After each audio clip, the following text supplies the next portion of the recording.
In 480 BC, 300 Spartan warriors stood at a narrow mountain pass, staring at an army so massive it took 7 days just to cross a single bridge. The Persian Empire had brought over 1 million soldiers, the largest military force ever assembled in human history. Their archers could literally blot out the sun with their arrows. The Spartans? Just 300 men. Any sane person would have surrendered immediately. But the Spartans weren't sane. They were the most elite fighting force the world had ever seen, trained since age 7 for exactly this moment. And over the next 3 days, these 300 warriors would kill tens of thousands of Persians and change the course of Western civilization forever. This is the story of why 300 Spartans could defeat 1 million Persians at the Battle of Thermopylae. And the answer isn't what you think. The Spartans didn't win because they were braver or stronger than the Persians. They won because of 3 critical factors that most people completely misunderstand. Factor number 1, geography as a weapon. When King Leonidas chose to make his stand at Thermopylae, he wasn't being stubborn or suicidal. He was being a tactical genius. The word Thermopylae literally means hot gates in Greek, and it referred to a narrow mountain pass between cliffs and the sea that was only 15 meters wide at its narrowest point. Think about what this means. The Persians had 1 million soldiers, but in that narrow pass, they could only attack with maybe 100 men at a time. It's like trying to empty a swimming pool through a garden hose. The size of the pool doesn't matter if the opening is tiny. King Xerxes of Persia had archers who could shoot arrows by the thousands. He had cavalry that could trample armies. He had war elephants and siege equipment. None of it mattered. You can't use cavalry in a narrow mountain pass with cliffs on one side and ocean on the other. You can't flank an enemy when there's nowhere to go around them. You can't use superior numbers when only 100 men can fight at once. Leonidas had turned the Persians' greatest advantage, their overwhelming numbers, into a complete liability. Factor number 2, the phalanx formation. But geography alone wasn't enough. The Spartans had a weapon that made them nearly invincible in close combat: the phalanx. Imagine a wall of bronze shields, each one almost a meter wide, locked together so tightly that you couldn't slip a piece of paper between them. Behind those shields stood Spartan warriors in rows, 8 men deep, each holding a spear nearly 3 meters long called a dory. Here's what made this formation absolutely devastating.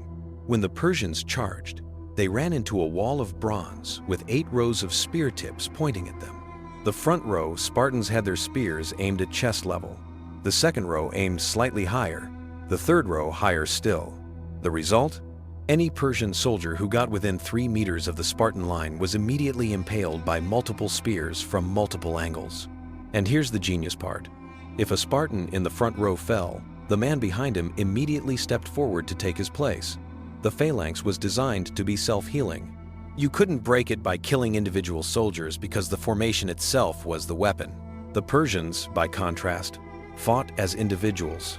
They were brave, they were skilled, but they had no formation. They charged in loose groups with small wicker shields and short spears. Against a Spartan phalanx, it was like throwing waves against a rock. Factor number 3, superior equipment. This is where most people get the story completely wrong. They think the Spartans fought nearly naked, like in the movie 300. That's Hollywood nonsense. In reality, Spartan warriors wore the best armor money could buy. Each Spartan wore a bronze breastplate called a thorax that covered their entire torso. Bronze greaves protected their legs. A bronze helmet called a Corinthian protected their head, leaving only small openings for eyes and mouth. And most importantly, they carried the hoplon, a massive bronze-covered shield that weighed about 15 pounds. Do the math. Bronze breastplate, bronze helmet, bronze greaves, bronze shield.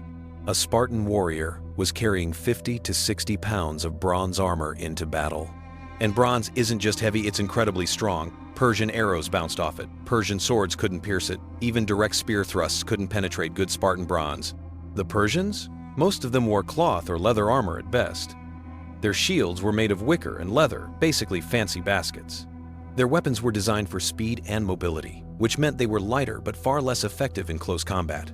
So when a Persian soldier finally got past the Spartan spears and came face to face with a Spartan, he found himself trying to stab through bronze armor with a short sword, while the Spartan could simply thrust his spear through the Persian's cloth armor like it was paper. The first day of battle. When King Xerxes first saw the Spartans at Thermopylae, he apparently laughed. His scouts told him there were only 300 of them. He sent a messenger to Leonidas with a simple demand: "Surrender your weapons." Leonidas sent back 2 words: "Molon Labe," come and take them. Xerxes waited 4 days, expecting the Spartans to come to their senses and flee. They didn't move. Finally, Xerxes sent in the Medes' elite Persian troops, 10,000 strong. The Medes charged the pass with confidence. They outnumbered the Spartans 30-1. They were experienced warriors who had conquered nation after nation. They broke like water against stone. The narrow pass meant only about 100 Medes could fight at once. They crashed into the Spartan phalanx and were immediately impaled on the 3-meter spears. Those who survived the initial impact tried to stab through the bronze shields, with their short swords useless. The Spartans pushed forward, their locked shields forming an unstoppable wall, their spears striking like the fangs of a serpent. The Medes retreated. Xerxes sent in another wave. Same result. Another wave. Same result. For an entire day, the Persians threw themselves at the Spartan line, and, for an entire day, the pass ran red with Persian blood, while the Spartan formation held firm. Ancient historians estimate that the Persians lost over 20,000 men on the first day alone. The Spartans? Maybe a handful. Xerxes was furious. This wasn't supposed to happen. Numbers always won. Superior forces always crushed inferior ones.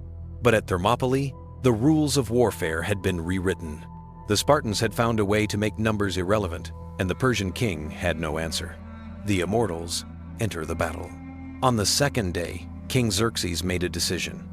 If regular troops couldn't break the Spartans, he would send in his ultimate weapon, the Immortals. The Immortals were the elite of the elite in the Persian army. They were called Immortals because their unit always numbered exactly 10,000 men. Whenever one died, he was immediately replaced, making the unit symbolically immortal. These were professional soldiers, trained from youth, equipped with the best weapons Persia could provide. They had never been defeated in battle. They had conquered Babylon, Egypt, and half of the known world. Xerxes was confident. If anyone could break the Spartan line, it would be the Immortals. They charged the pass with precision and discipline. Unlike the Medes, the Immortals didn't rush forward in a chaotic mass. They advanced in formation, shields locked, moving as one unit. For the first time at Thermopylae, the Persians were fighting with real tactical discipline. It didn't matter. Here's what the Persians still didn't understand. The Spartans had trained for this exact scenario their entire lives. While the Immortals were elite soldiers, the Spartans were something else entirely. They were warriors bred for battle from age 7, who spent every single day of their lives drilling in phalanx formation. When the Immortals crashed into the Spartan line, something remarkable happened. The Spartans didn't just hold, they pushed forward. The Spartan feigned retreat. This is where Spartan tactical genius truly shined. Leonidas ordered his men to execute a maneuver that sounds simple, but requires incredible discipline: the feigned retreat.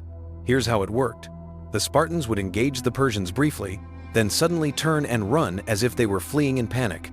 The Persians, seeing their enemy finally breaking, would chase after them, their formation dissolving, as individual soldiers raced to catch the retreating Spartans. Then, on command, the Spartans would suddenly stop, wheel around, and reform their phalanx in seconds. The pursuing Persians would slam into a wall of bronze shields and spears, except now they were disorganized, spread out, and completely vulnerable. The Spartans would push forward, killing dozens of Persians in seconds, then retreat again. And the Persians, desperate for victory, would fall for it again, and again, and again. It was like watching a matador toy with a bull. The Persians had superior numbers, but the Spartans had superior training, and in that narrow pass, training mattered far more than numbers. The Immortals, who had never been defeated, broke. They retreated in disorder, leaving thousands of their dead scattered across the pass.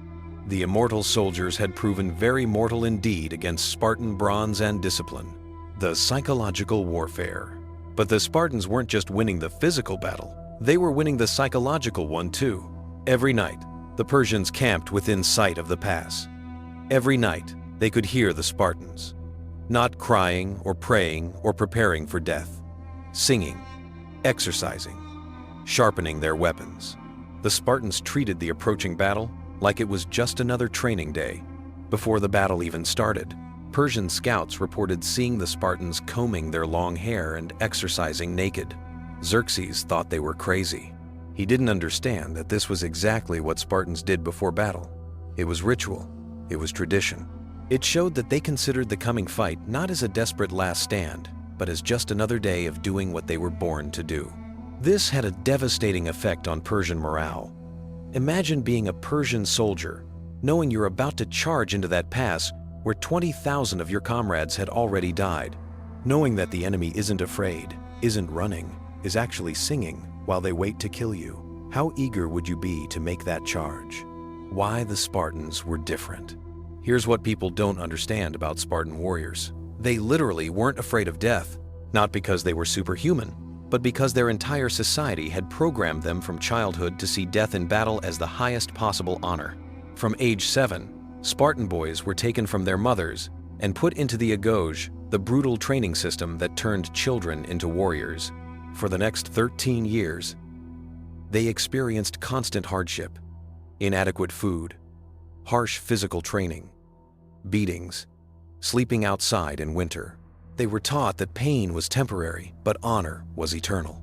But more importantly, they were taught that their individual lives meant nothing. What mattered was the survival of Sparta and the glory of never retreating, never surrendering. A Spartan who died in battle would be celebrated forever. A Spartan who ran would be shamed for life, and his family would be dishonored. This is why Spartan mothers told their sons, "Come back with your shield or on it," meaning, win the battle and carry your shield home, or die fighting and be carried home on it as a corpse. Either option was honorable. Running and surviving was not. So, when the Persians threatened death, they were threatening men who had been trained since childhood to embrace death in battle. The Persians could offer them nothing they feared and could take nothing they valued except honor, and honor could only be taken by running away, which Spartans simply didn't do. The third day. By the third day, Xerxes was desperate. His army, which should have crushed the Greeks in hours, had been held at Thermopylae for 3 days. He had lost tens of thousands of men. Worse, word was spreading through his massive army that the Spartans were invincible, that the gods themselves protected them. Xerxes needed a different strategy. He couldn't break through the front, so he would go around. This is where the story takes its tragic turn.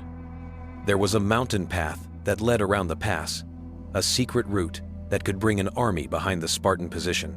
Xerxes had been searching for it since the battle began, and on the third night, a Greek traitor named Ephialtes told him where it was. Xerxes immediately sent the Immortals on a night march through the mountain path.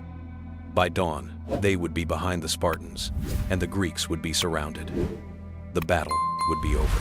When Leonidas received word that the Persians had found the path, he knew the end had come. He dismissed most of his Greek allies, telling them to escape while they could, but the 300 Spartans stayed. Along with about 700 Thespian volunteers who refused to leave, they prepared for their final stand. The final morning. On the morning of the third day, the Spartans knew they were going to die. The Persians were coming from the front and the rear. There was no escape. But for Spartans, this wasn't a tragedy. This was exactly what they had trained for their entire lives.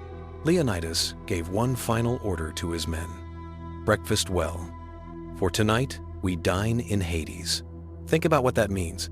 These men knew with absolute certainty that they would be dead by sunset, and they responded by eating a good breakfast and preparing their weapons. No panic, no despair. Just calm acceptance that this was the day they would earn their place in history. When the sun rose, the Persians attacked from both sides simultaneously. The Spartans fought in a circle now, surrounded, with no tactical advantages left. Just bronze, iron, and will. Ancient accounts describe what happened next as something beyond human. The Spartans weren't fighting to win anymore, they were fighting to kill as many Persians as possible before they fell. They broke their spears and fought with swords. When their swords shattered, they fought with daggers. When their daggers broke, they fought with their hands and teeth. King Leonidas himself fought like a man possessed. He cut through Persian ranks, trying to reach Xerxes himself. The Persian king, watching from a safe distance, saw his personal bodyguard cut down by the Spartan king. Leonidas was finally killed by a hail of arrows, but even then, the Spartans fought on, defending their king's body. The Persians eventually overwhelmed them through pure numbers. Every single one of the 300 Spartans died. So did the 700 Thespians who had stayed with them. But the cost to Persia was staggering. Conservative estimates put Persian casualties at over 20,000 dead for the entire battle. Some ancient sources claim it was closer to 50,000. For 3 days, 300 Spartans had held back an empire. Why 300? Could defeat 1,000,000? The real answer. So here's the truth about why 300 Spartans could defeat 1,000,000 Persians. They didn't. The Persians won the Battle of Thermopylae. They killed every Spartan, marched through Greece, and even burned Athens to the ground. If you just look at the immediate tactical result, Persia won decisively. But the Spartans didn't fight at Thermopylae to win. They fought to buy time. Those 3 days the Spartans held the pass gave the rest of Greece time to prepare. The Greek city-states, which had been arguing and divided, united in the face of the Persian threat. The Athenian navy, which had been scattered, assembled into a coordinated fleet.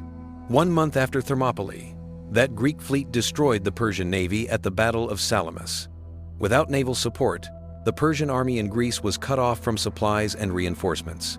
The following year, at the Battle of Plataea, the Greeks, inspired by the sacrifice at Thermopylae, crushed the Persian army completely. Xerxes retreated back to Persia, his invasion a complete failure. Persia never successfully invaded Greece again. Western civilization, which was born in Greece, survived to shape the modern world. All because 300 Spartans bought 3 days of time, the tactical lessons. But let's talk about the pure military genius of what happened at Thermopylae, because there are lessons here that apply to warfare even today. Lesson 1. Terrain matters more than numbers. Leonidas proved that if you choose your battlefield wisely, you can neutralize an enemy's numerical advantage. Modern military strategists still study Thermopylae as a perfect example of using geography as a force multiplier. Lesson 2. Discipline beats courage. The Persians were brave. Many of them charged into that pass, knowing they would probably die. But bravery without discipline is just suicide. The Spartans had both courage and perfect tactical discipline. That's why they won. Lesson 3. Superior equipment matters.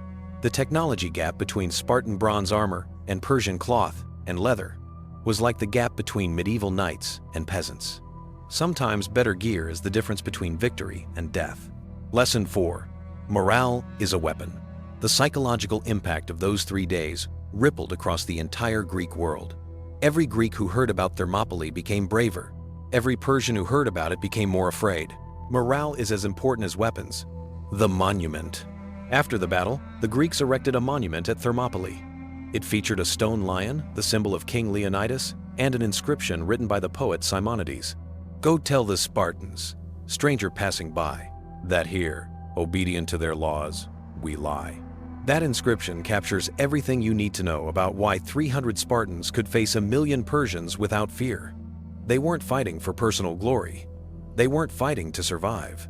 They were fighting because Spartan law commanded them to never retreat, never surrender, and to die rather than show cowardice.